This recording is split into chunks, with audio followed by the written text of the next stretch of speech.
What happens when you commit to meditating every single day? And on top of that, what happens when you commit to meditating every single day for years on end? Because most people try meditation for a day, a week, maybe even a month, and a lot report noticeable benefits. But what actually changes if you stick to meditation for the long term for years on end? Well, the result may not be what you've been led to believe, and it may be quite surprising to you because in my 3 to 5 years of consistent meditation, it has not been all about chilling out and relaxing. In fact, it's not been about that at all. Instead, what has unfolded has sometimes felt like magic and revealed a lot of hidden truths to me and allowed me to completely reshape who I am in ways that otherwise I probably wouldn't have been able to. And after talking to a lot of other people who have been on a similar path and committed to a daily practice, there are common themes that have been surfacing, and I felt compelled to talk about them because if you're watching this video, I'm guessing you're probably at the beginning of your meditation journey and you're researching what it could actually do for you. So let me share the real lessons and benefits from what I've experienced for the last 3 to 5 years or more of almost daily meditation practice. And as I look back over this meditation journey so far, what I kind of feel like is I can kind of break it down to these different almost sequential phases, although it's not typically 100% linear because there's usually some circling back or looping back to different patterns. However, for the sake of this video, I want to talk about this in a sequential style for the sake of practicality, and it can be broken down from my experience into a few key phases of what you may experience along your beginning, middle, and deepening into your meditation journey through your awakening. And phase one that I want to talk about is really about the very beginning of when you kind of start to become aware of meditation. You start to become aware of the inner work, the shadow work, let's call it. And what this might feel like is you enter into a meditation to do some shadow work, some inner child work, some healing, and it may feel like you're coming up against an invisible barrier, an invisible energetic wall that you just can't break through or get past. It feels like you're kind of walking the mind through thick molasses, trying to find answers, trying to get to core hidden truths that are just hidden behind this invisible wall that you might not be able to penetrate. And then even when the answers come, it's quickly followed by the ego with doubt and potentially even fear reactions and a lot of resistance because you haven't developed the 100% faith and knowing yet that the answers that you're receiving are correct.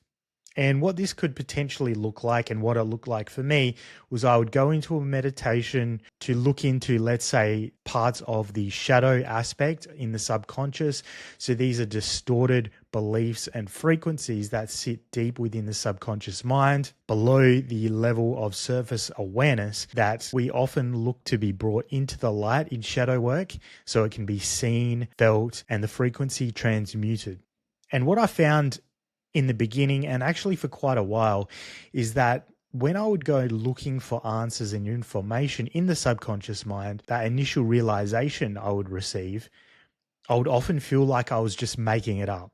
So information would come to me and it came to me so quickly, and yet the ego identification as being the separate self was still so completely and fully intact that it would quickly cut off that intuitive guidance, that aspect of information that came from, let's call the deeper aspect of self or the higher self.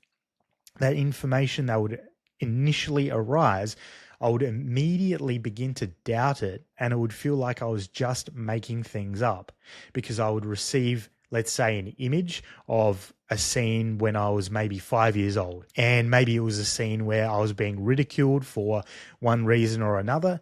And then that had created an imprint of shame or fear within the subconscious mind that had gone unseen up until the point of that meditation.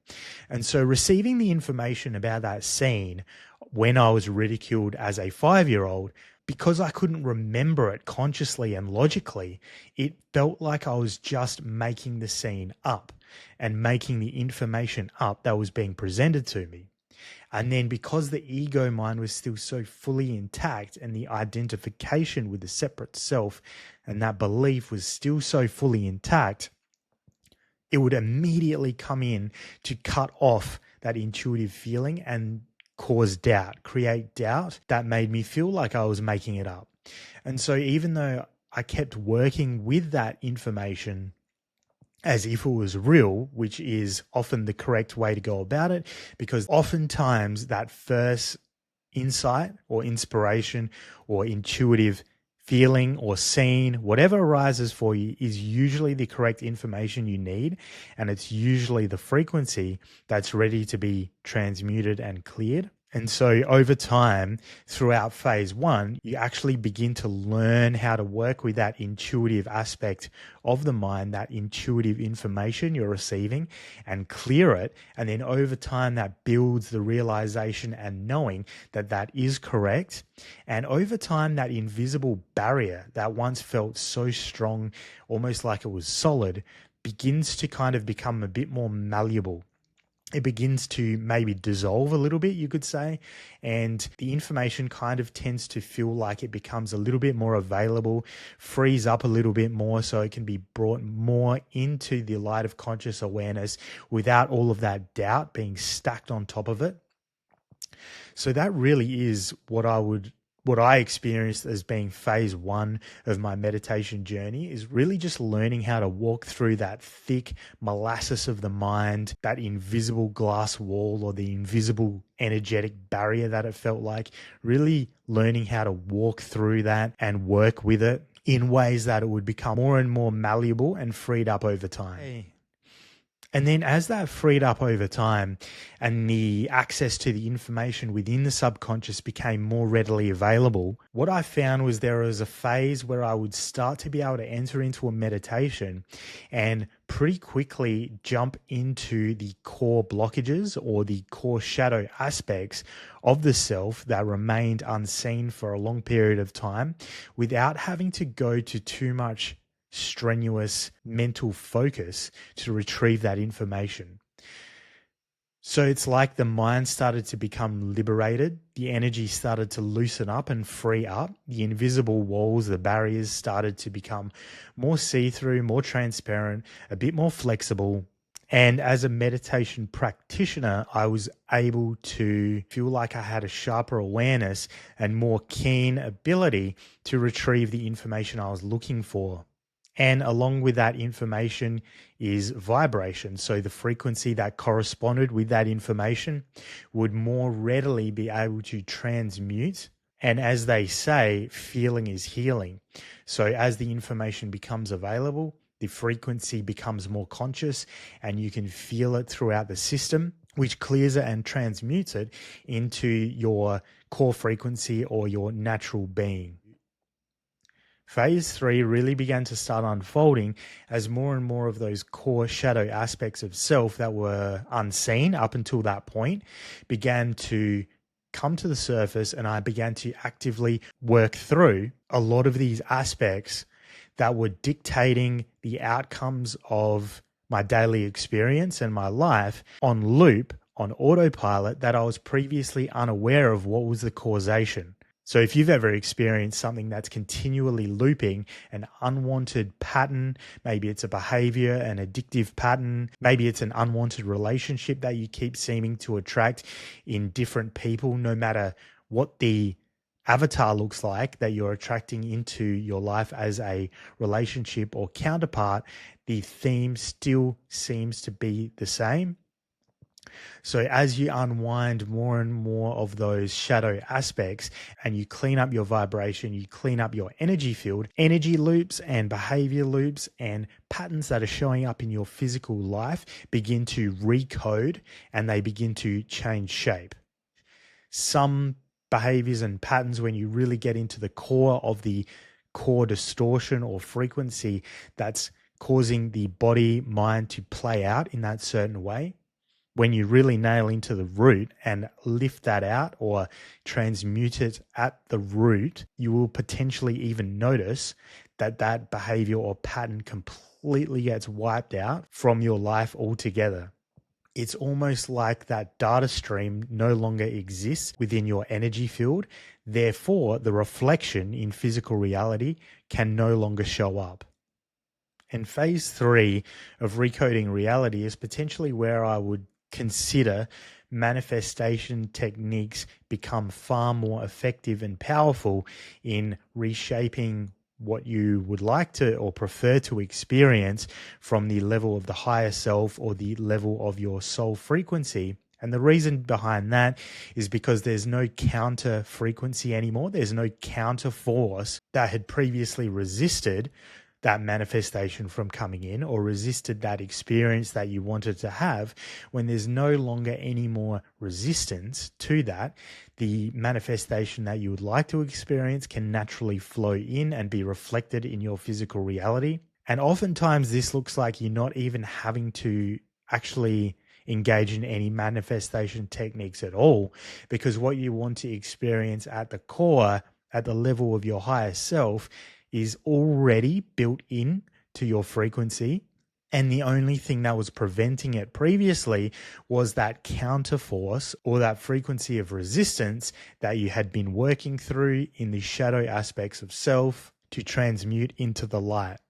And once that resistance is cleared, then what is innate to your soul's core vibrational signature can naturally flow into your life. Phase 4, I kind of liken to an upward spiral. And this is when you've been meditating and doing the inner work for long enough, and you've been engaging with higher frequencies for long enough that a certain momentum begins to build, and it almost begins to snowball into this upward spiral that you no longer have to really consciously think about. It's just that every day becomes a ever increasing exercise in naturally increasing your frequency almost on autopilot, and meditation itself becomes a daily part of joy that you look forward to. So this is kind of where I consider that the natural flow of engaging in a daily practice of meditation no longer really feels like it's a chore. It feels like it's a natural thing to do, almost like brushing your teeth or going to the gym, exercising, whatever is a natural habit that you have. This kind of integrates into your life as part of your life extension, rather than being a daily practice that you feel forced to engage in. And it's really important, and I do want to point out right now that this isn't necessarily a completely linear process from phase 1 through to phase 4 and 5. It often oscillates back and forth between them. It's just that the overall trend of the natural progression across these phases is kind of like an aggregate trend, trending upwards. That's kind of what I've experienced. Even though you can keep looping back from the upward spiral phase, you will oftentimes find that maybe you have a day or two where you feel really stuck and stagnant back in phase 1, where there's maybe an invisible barrier in a certain aspect of your life that you feel like you really are having a hard time in getting past. Even though you may be experiencing that, the upward spiral can still be certainly felt and fully experienced. So I don't want to create the illusion that by phase 4, for example, you should never ever be experiencing phase 1 again, because that's just not true. It's just that on aggregate or on average, the general trend by the time you get to phase 4 of the upward spiral, which could be many months or even years into a meditation practice of consistency, the average trend is that everything's getting easier and easier.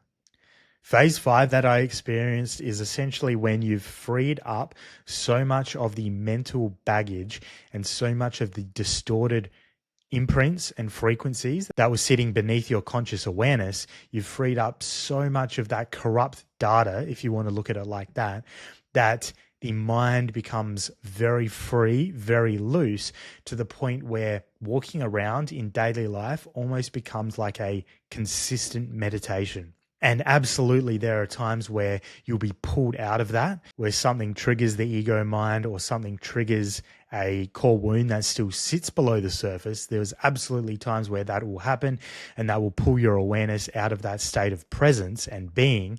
But what I've found is that for large portions of the day, you can now actually engage in day-to-day life, in work, in grocery shopping, in exercise, going to the gym, going for a run, and you can drop into a state of presence consistently, a state of being that almost feels or does feel exactly like a semi-deep meditation would, or exactly even like a deep meditation would feel.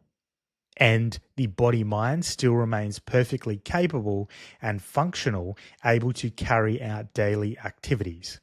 And then even though I haven't created a slide for phase 6, I would say phase 6 is a topic for a different video altogether, because this is where the illusion and the identity of ever being the separate self begins to completely collapse. All illusions begin to completely start to erode. And what you find in phase 6 is that there are subtle filters that can still arise that are still rooted in the belief of being a separate self. And there are subtle contracted energies that still arise that add to the illusion of being trapped within a physical body. But talking about that, that's much deeper into a non-dual topic and non-dual awareness. That is a topic for another video. And if any of this has resonated with you, I want to invite you to something I've been building quietly behind the scenes and something that I'm quietly opening up to founding members. And here's what this is not. This is not just another course, and this is not just another group. This is not just another coaching. And that's because what I've been working on is all of those things combined into one space. This space is a living, breathing, private community, something that I've designed to help you move beyond fear and seeking into the deeper understandings of an awakening.